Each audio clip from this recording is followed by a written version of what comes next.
The same has not changed. As you were surprised. We're talking about baseball. Like we are saying today, we're not discussing rugby, we're not discussing basketball, we're not discussing football. Usually that's what we do.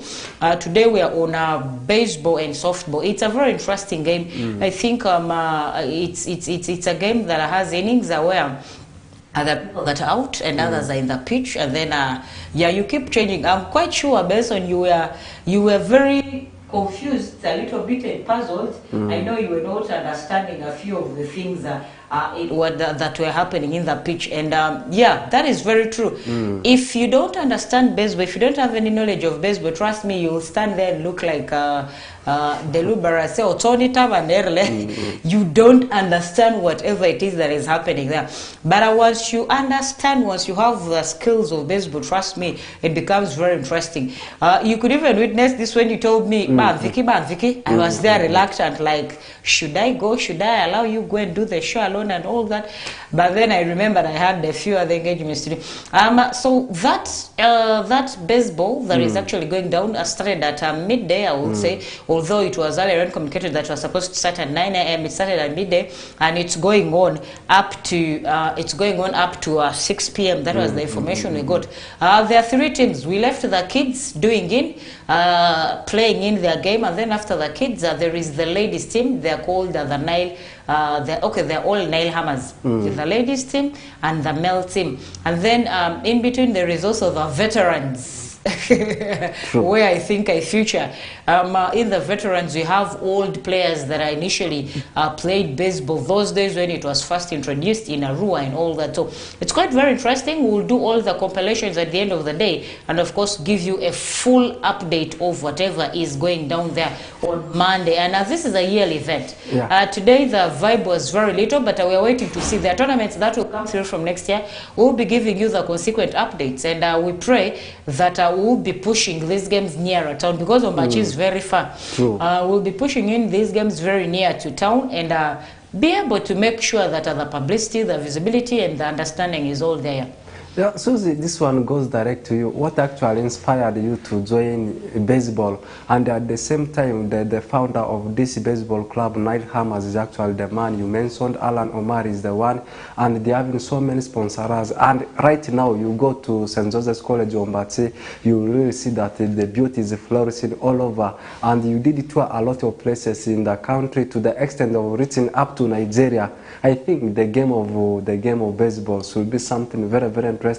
What inspired you, and what message can you pass to the rest of the youths? I think I was surprised when actually we were interviewing one of the players, that is Carol, Adra Carol. She said she used to be a footballer, and then from there she picked interest and moved to baseball. You see, baseball and softball, when you watch people play it, there is something that incites you and you pick interest. Initially, when I joined Munigals as some small girl like this, I joined Munigals and picked interest in football. Like Carol said, after picking interest in football, I tried midfield.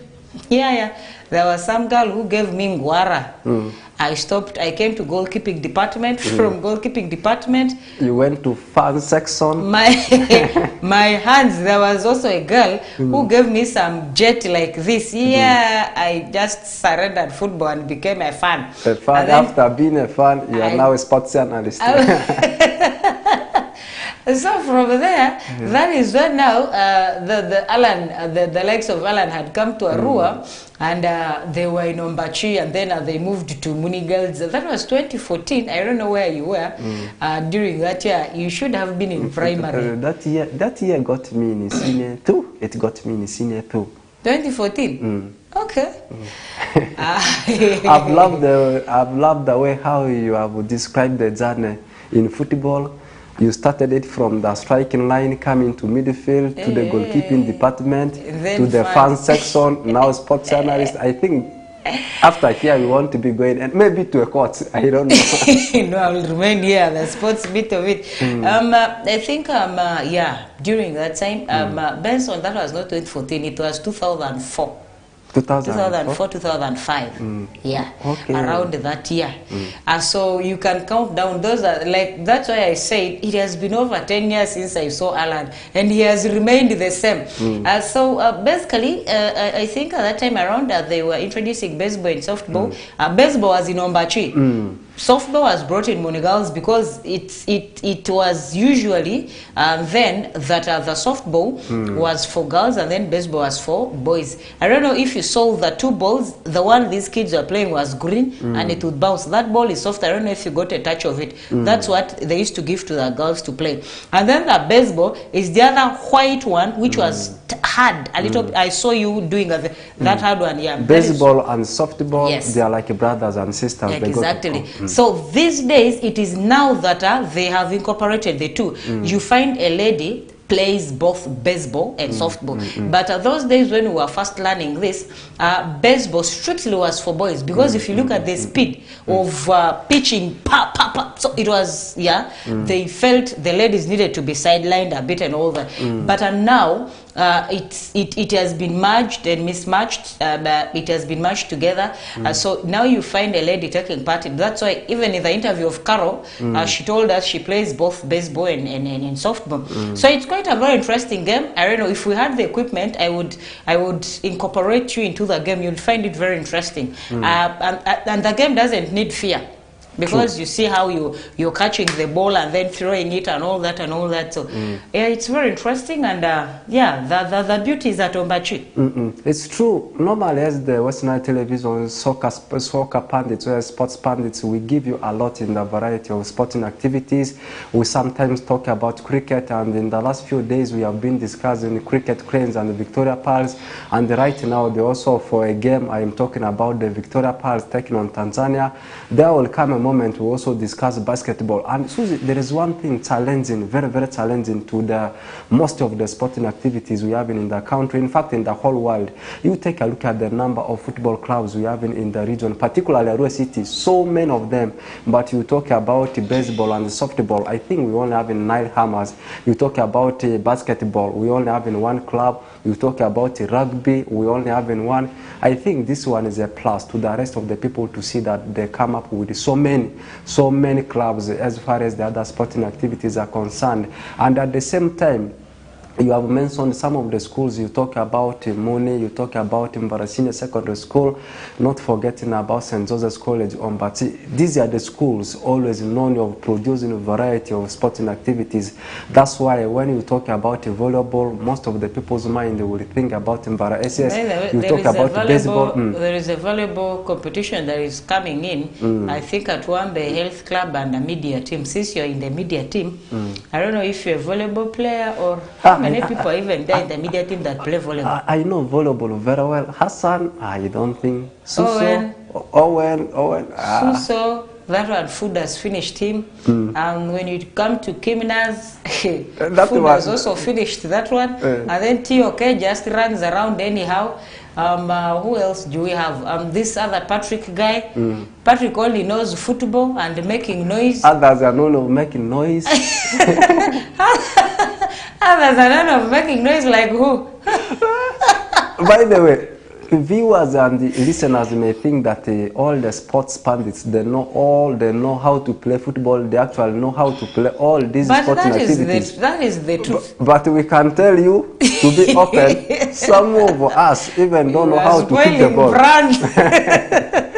So I think this is a very good initiative to see that actually we discuss variety of sporting activities, not only every day talking about football, regional league. At least we need to touch, because there are some people who are not fan of football, they follow basketball, others are following baseball. You wait and see after lunch, people will be pouring at Ombachi in numbers to follow how beautiful the game of baseball and softball is played. Let's leave that one and we talk about Western Nile Regional League. We started doing discussion about it yesterday. And today, tomorrow, match day 7 is actually kickstarting, and the biggest of it will be happen tomorrow as St. Charles Silwanga football playing ground, where we will be bringing you live on West Nile Television the game between Tipsa and the team of Araka. Araka, the way they are performing right now is not in a good way compared to last season. Meanwhile, you talk about the team of Tipsa. Right now, they are the table toppers in Nile Zone, having the same number of points with the team of Coach Urban and their rivals. Coach will be traveling up to Moyo to take on MTC FCL. But the biggest talking point is the game which will be live on West Nile Television. Tipsa up against Araka. Summarize your verdict. This is going to be a very tough game, by the way. Tipsa playing Araka. Like you had earlier said, Tipsa sits at top of the table. There is a Nile Zone, if you look at closely. And then Araka, yeah, they're also one tough side that comes from Yumbe. And if you look at other teams that come from Yumbe, actually, Nile Zone to me is dominated by teams in Yumbe. Very we have true. The hospital, we have Yumbe Heroes, we have Araka, and BK is also from Yumbe. Yeah. So Nile Zone is dominated by teams from Yumbe, whereas if you look at Nyagaki Zone is dominated by teams in the Greater Alur region. True. So basically, Tipsa is home. Playing, there is Araka that comes from Yumbe. Both teams that to me, I want to do a statistic starting from the fan base. Both teams have a very huge fan base, trust me, and they are near. We wouldn't be surprised tomorrow to see a very huge turn up, but I don't think, Benson, I don't know if you noticed the turn up at Luo Grounds last Sunday. No UPL club, by the way, to me, has beaten that crowd that we saw gather in a regional league game, by the way. No Maybe doubt, Central by the Black Angels. I've never seen a huge turn up like that. I don't know if we're going to see the same turn up tomorrow in Koboko, but I will be on ground. And Tipsa is a very good side. I remember when Arua, I think that was last season, when Arua Soccer Club was at its limelight in Uganda Cup, they were knocked out by this same Tipsa. That's when Arua Soccer Club's journey in Uganda Cup ended. So if Tipsa was able to beat a huge side like that, remember, by then Arua was doing very okay. They had the finances, they had everything, and they were in the top 4 of starting Uganda Premier League. That was last season.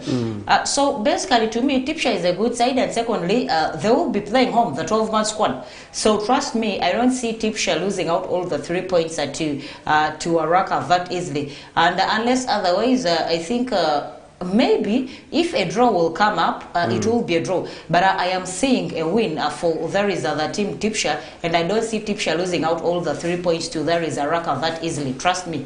Yeah, it will be going in neck to neck, as they had said. Coach for them, they will be traveling to Greater Madi region to take on the team of Moyo Town Council. And the good things, these games are all happening tomorrow, neck to neck, and all starting at the same time.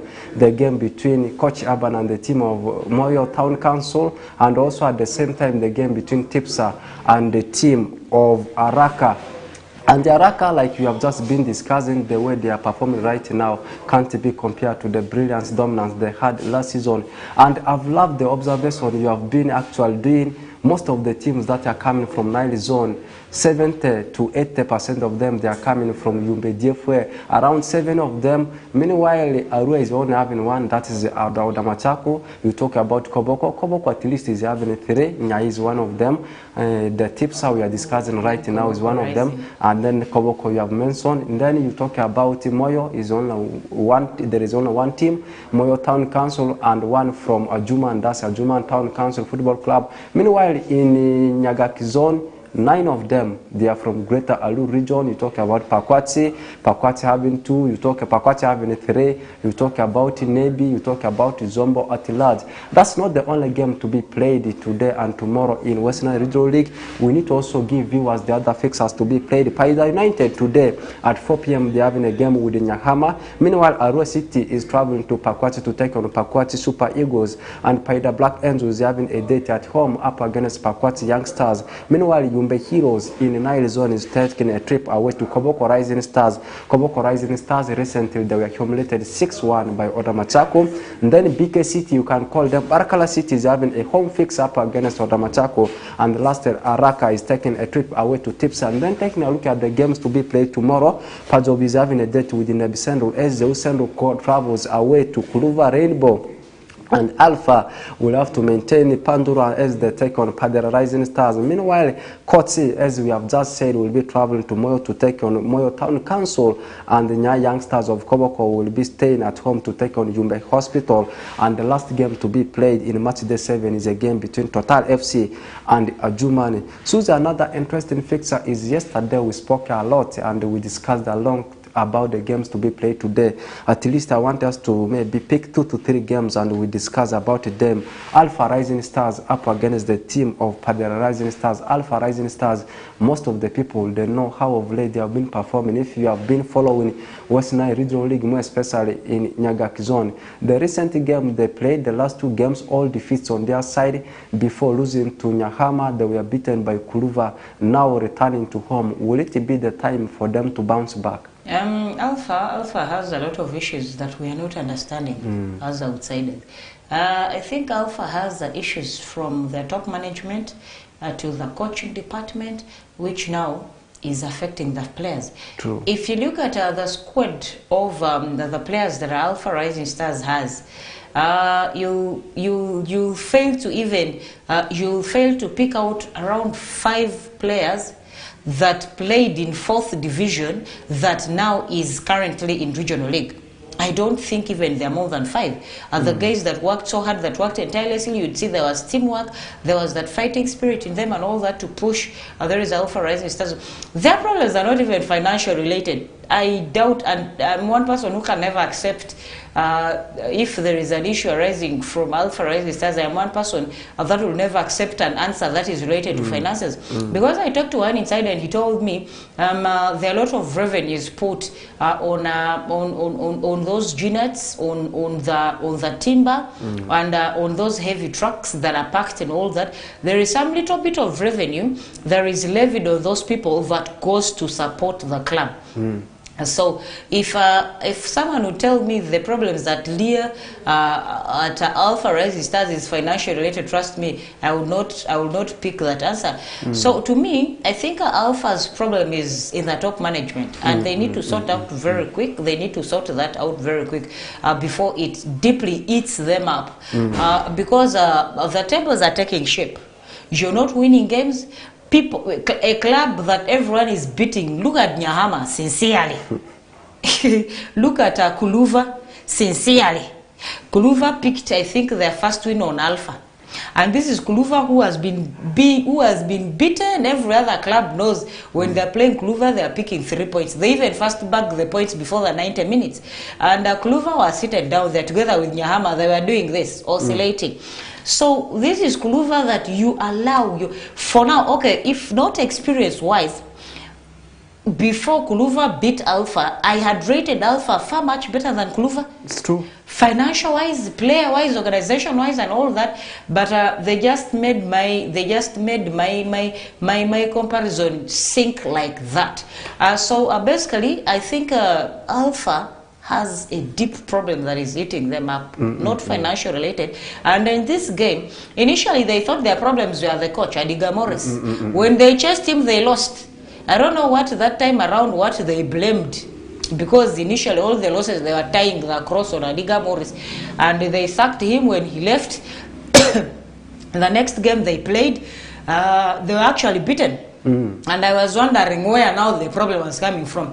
And at the game today, Kakivini Yebabako, I see Alpha being beaten until they correct the mistake that is eating them up. Yeah, the history will always remain there. The teams that are coming from Greater Alu region, always giving that hard times to the teams that are coming from Arue DFW and also Arue City DFW. And Suzy, another thing is Nebi Sendro that has failed to keep the statistics very well this season. Is again taking a trip away to Pajobi United. Statistically, out of the 6 games they have played, winning 2, drawing 2, and losing 2. That means the statistics I am talking about is in balance for the team of Nebi Central. Are we going to see them traveling away and come back with the 3 points? Pajobi players, based on you watched them play against Leah, those guys are good, by the way. Those guys are good and they have a fighting spirit. Apart from their few confusion of who to use in the striking line, who to use in the goalkeeping department. I don't know if you noticed that. The guy they started using at the goalkeeping department, after some time, they brought in this guy and took some other lazy guy into the goalkeeping department who would not save the ball once. He would save the ball twice or thrice and all that. But then this guy they brought out here to play, you would see him almost controlling the whole area of the pitch. You start wondering what position is this guy playing and all that. So if only they can correct that.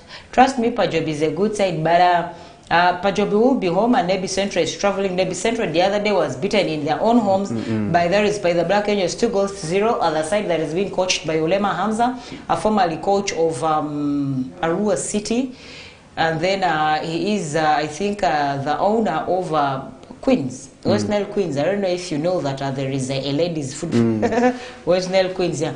So basically, Olema Hamza, I think this time around will not allow another 3 points to slip off his hands. If the worst comes to the worst, I see him coming with 1 point. Okay, let's finalize the first stand of the discussion with the game that took place yesterday in FUFA Big League, a game between the team Lugazi and Karo Karunzi. Actually, the team of Lugazi were away to Karo Karunzi. They had to share the spoil after the normal time ending in 1-1 tie, and still the draw keeps them in the second position, 2 points adrift of the first team. I am talking about Police. Police the other time they also played a draw with the team of Tigezi Homeboys. If Lugazi had won the game, they were going to have the same number of points with the team of Police. It was only going to be the positives Police is having, which is massive compared to the positive of goals the team of Lugazi is having. So do we say the luck continues to be on the side of Police, because you see them dropping points and the followers, immediate followers, also dropping points? And will the luck continue up to the end of the season? I think somehow luck stops counting. And it is now hard work that counts, because through hard work, you will be getting results, you will be getting goals, you will be getting, when you get the goals, of course, you are onto the 3 points into the bag, which helps now in repositioning some of the stakes on the table. So basically, I think Lugazi, like Spurs, it is deceiving people.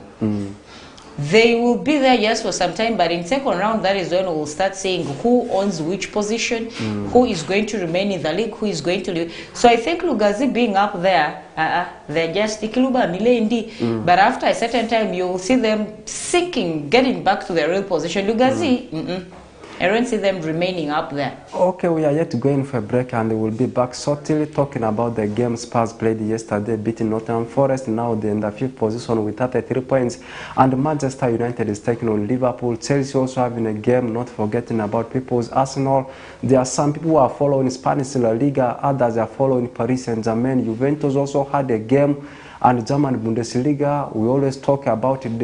All these leagues over the weekends. What you do is stay where you are. The channel, of course, will have to be that on West Nile Television.